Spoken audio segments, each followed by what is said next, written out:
بسم اللہ الرحمن الرحیم۔ السلام علیکم۔ لوگ فلائٹس کے بارے میں پوچھ رہے ہیں، میں بار بار اسی طرح آپ کو بتا رہا ہوں کہ بھائی اگر آپ لوگ یو اے ای جا رہے ہیں آ رہے ہیں، پہلے ایئر لائن والوں سے بھی کچھ انفارمیشن لے لیں، کیونکہ پاکستان نے بھی کچھ رولز چینج کر دیے ہیں، وہ بھی آپ کو بتاتے ہیں۔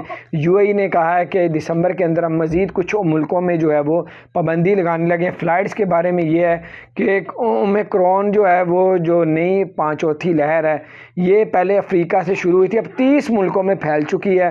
اب یہ لسٹ جو ہے اب کافی زیادہ بڑھتا جا رہا ہے معاملہ، تو میں بھی اب معاملہ اب اس طرف جانا شروع ہو جائے، پابندی کی طرف۔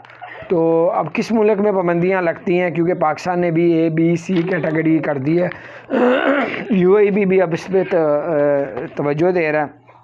تو اس لیے میں آپ کو یہ مشورہ دوں گا، دنیا میں اگر آپ کہیں بھی آپ ٹریول کرنے لگتے ہیں تو آپ اس سے پہلے ان سے انفارمیشن لے لیں، کب آپ نے جانا ہے، کب واپس آنا ہے، سارا آئیڈیا لگا کے پھر آپ لوگ اپنی ٹکٹ بک کروائیں، تاکہ آپ بڑی مصیبت آپ سے، کیونکہ پچھلی مرتبہ کیا ہوا، لوگ باہر گئے 6 8 ماہ فلائٹیں بند رہی، وہاں پھنسے رہے، پاکستان آئے سال پاکستان میں پھنسے رہے اور پھر واپس نہیں جا سکے۔ سعودی والوں کے ساتھ بھی ہوا، پاکستان دبئی والوں کے ساتھ بھی، کئیوں کی نوکریاں چلی گئیں، کوئی کو کچھ ہو گیا۔ تو آپ اس چیز سے بچنا چاہتے ہیں تو آپ اس پہ عمل کریں، اپنا خیال رکھیں۔